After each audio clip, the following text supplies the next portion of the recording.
guys, welcome to this week's episode of Real World Basics. So today's video is starting on our segment of staying healthy, and we are starting with fitness basics. So there are a lot of different ways to exercise, but you want to make sure that you do so in, the most scientifically correct way and the safest way possible. So today we're going to go over the basic elements of fitness and why they are so important. So before we get into today's video, I do want to remind you guys that I am not a personal trainer or a health professional. So this is not to serve in place of their guidance.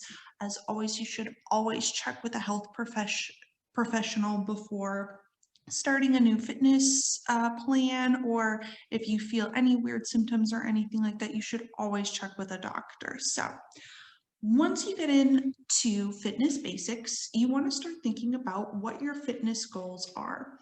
So you want to think about why you're doing it. Are you training for a specific sport or activity? Are you just looking to be overall healthy?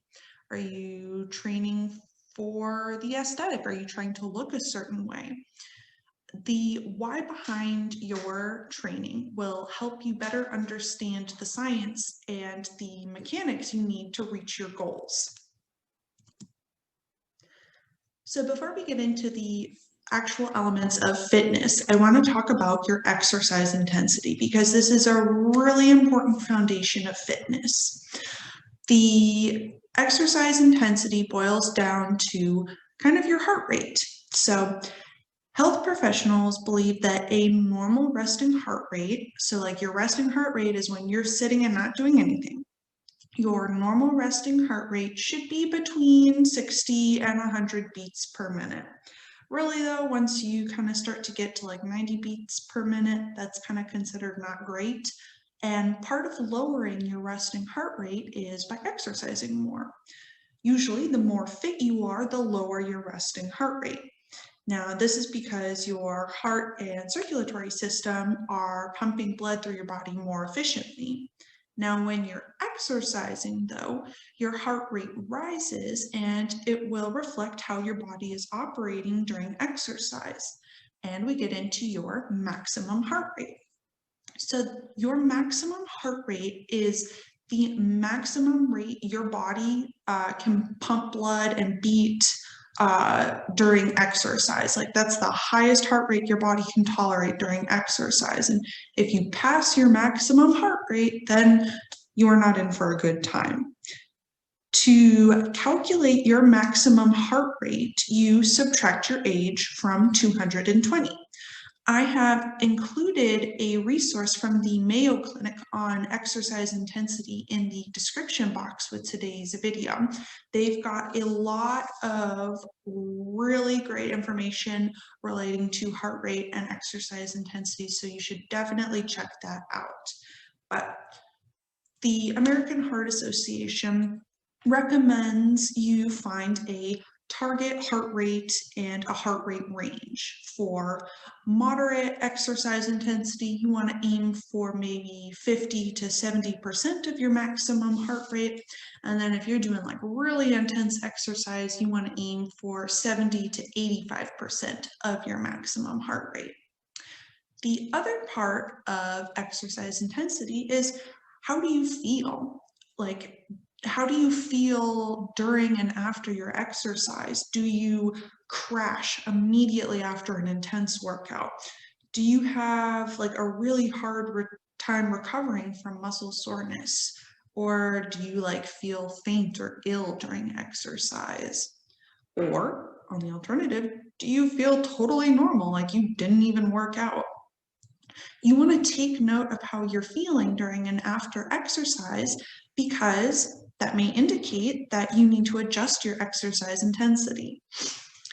So I want to give a quick personal example about how exercise intensity plays into your fitness. So growing up, I played all the sports. After classes in school, I would go to practice for school and all-star sports for like 6 hours, day after day for years. I was super competitive and I was pretty oblivious to how like in shape I was, but all I could think was I needed to train more and more and more. But I mean, in hindsight, though, I had a pretty bad eating disorder and body image, but that proves you can be fit and totally unhealthy. Anyways, all of that followed me into college when I was a collegiate athlete. And I was a gym rat because I had nothing better to do, and I would spend hours at the gym each night.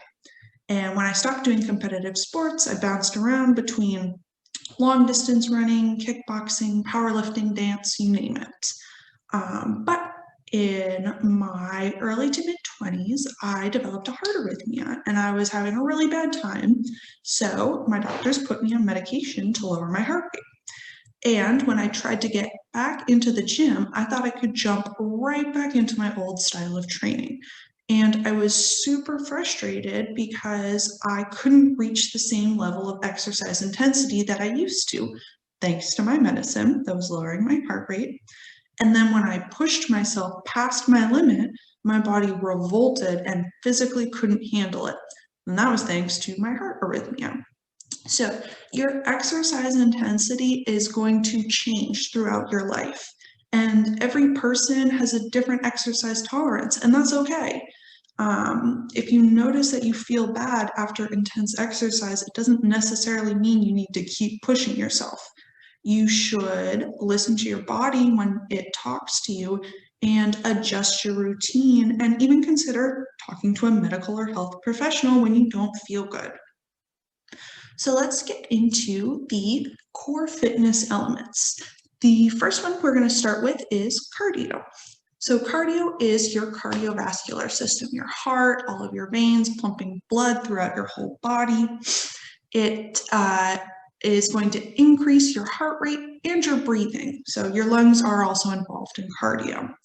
There's a few different types of cardio training. There's your steady state cardio, where your heart rate stays roughly the same throughout, or like the intensity level of your cardio doesn't change during your exercise. So imagine steady state cardio as you're going for a jog. You're jogging the same speed throughout. You're on a flat surface. You're not going up any hills or anything like that. So your heart rate is going to stay pretty much the same throughout your jog. Now, high intensity interval training, or just regular interval training, you're going to be alternating between like short bursts of explosive movement and recovery. So your heart rate is going to reach highs that would be really hard to sustain for long periods of time. So a good example of that would be maybe you are alternating between like full-blown sprinting and walking. Because full-blown sprinting is pretty hard to sustain for a long period of time, but when you mix it in with walking, you can achieve that, and that would be considered, interval training.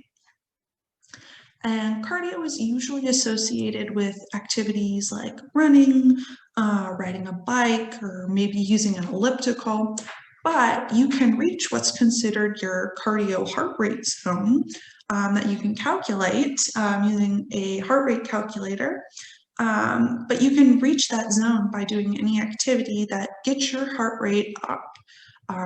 You can do this by doing strength exercises, which we'll talk about next. You could do fast moving yoga or climbing stairs. All of those are really good ways to get your cardio in and get your heart rate up. The next core fitness element is strength. So strength training is going to target your muscles, your joints, your bones, building all of them, strengthening. There's a couple of different types of strength exercises. So you have your isolated and compound strength exercises. An isolated exercise is when you are just working one single muscle group at a time. So when you are doing just regular bicep curls, you're just working your biceps, or maybe you're using the leg extension machine that's going to be working just your quad muscles. Now, compound exercises are when many different muscle groups are used in a single exercise. So when you do a plank, for example, you are relying on your arms, your core, your legs, and your back. That's a lot of muscle groups in just a single exercise. Squats are another great example, using your legs, your core, and your back. Body weight exercises and loaded exercises kind of come down to like, what weight are you using to build your strength? Body weight is using your own body weight to build strength. You can do these through a lot of different movement exercises, your standard body weight exercises like air squats and lunges. Push-ups are another great body weight exercise. Yoga is another great one, as well as like climbing and things like that. Loaded exercises, you are going to be increasing the resistance during your exercise. You can do this by like incorporating resistance bands or dumbbells and even machines to help build your muscle as well as your strength and improve your bones, joints, and cardio. You would usually do this in a gym of sorts, whether it's at home, in your room, at your school, or something like that. Then you get into the sets and reps. So I have an example on here. It's 3 by 10. The 3 would be considered your sets. So sets are how many rounds of each exercise you will do. And then the 10 would be your repetitions or reps. So how many times you will perform each exercise during a set. So with the 3 by 10, you would be doing 3 sets of 10. So you would be doing maybe 10 squats 3 different times. Now, sets and reps are important when you get back to the what are your fitness goals question. For example, with strength training, I'm going to use bodybuilding and powerlifting as an example. So for bodybuilders, their main fitness goal is their muscles' size and aesthetic, focusing less so on their strength, although they are still strong. So they focus on performing sets with higher reps to maximize the blood flow to their muscles, which gives them their size. So because of this, though, they usually use a lower weight that they can lift for maybe like 12 to 20 reps each set. Now, powerlifters, on the other hand, their main fitness goal is their strength, focusing less on how they look, although they do have muscles because they're lifting some serious weight. They're going to focus on lifting the heaviest numbers that they can, which will have much lower reps, just because you're not going to be lifting the heaviest weight you can 20 times. You're going to be maybe doing 1 to 5 reps per set. And in the next couple of Real World Basics episodes, we'll talk a little bit more about how to come up with a fitness plan that's based on what your goals are.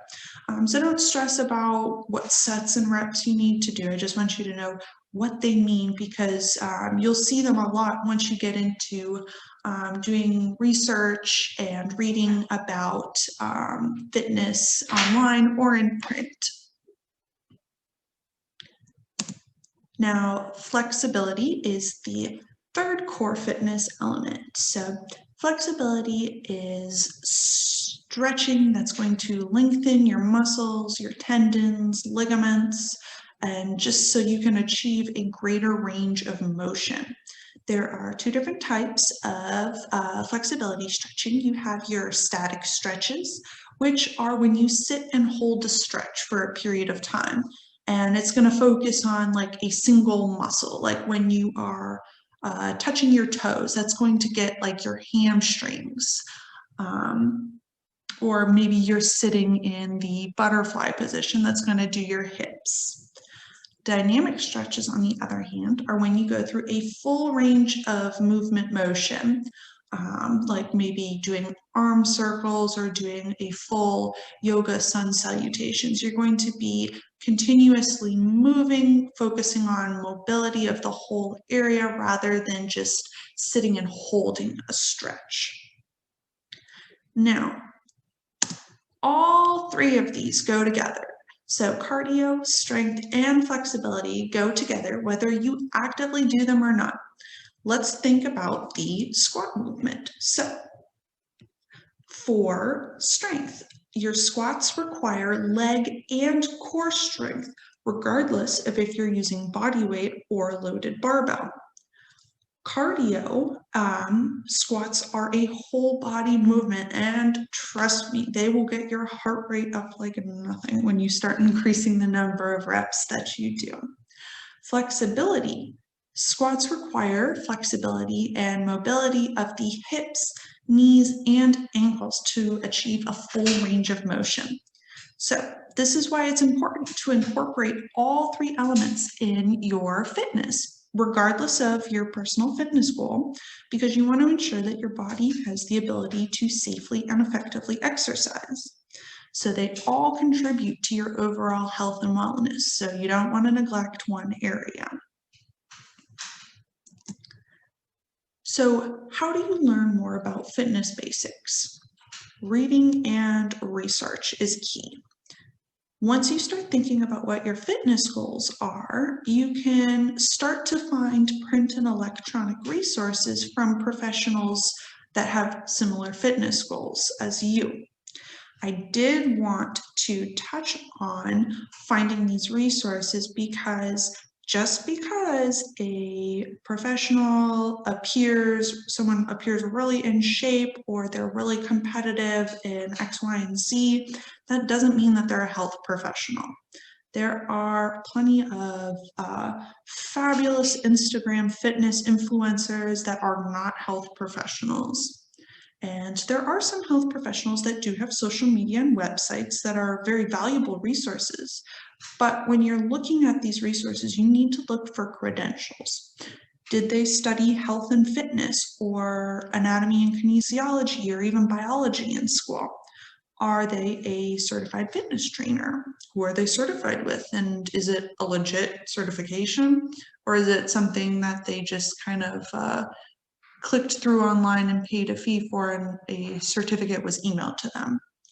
Are they a medical professional?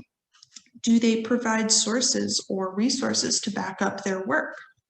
As I mentioned way earlier, you can be fit and totally unhealthy. There are a lot of trends out there, myths and misinformation floating around in the fitness world. So you always want to make sure you do your research on your resources, and you don't want to just like blindly follow someone because they do flashy exercises or you think they have a really nice physique or something like that. So just vet your sources before you follow them. So taking care of your body is so important because it is the only one you have. And the earlier you start to prioritize your health, the better. But it is never too late to start on your fitness journey because nobody's journey looks the same, just like nobody's body looks the same either. And if you're not entirely sure where to start on your journey though, then next week's video is for you. Next week, we are going to be talking about how to fit health and fitness into your daily life if it's not currently a habit or a priority. Thank you guys so much for watching this week's episode of Real World Basics. And as always, please don't hesitate to reach out to us through email or social media if you have questions about today's videos or like suggestions for topics you'd like to see covered in upcoming Real World Basics episodes. And definitely check out the resources I've included with today's video. We have the Mayo Clinic one on exercise intensity.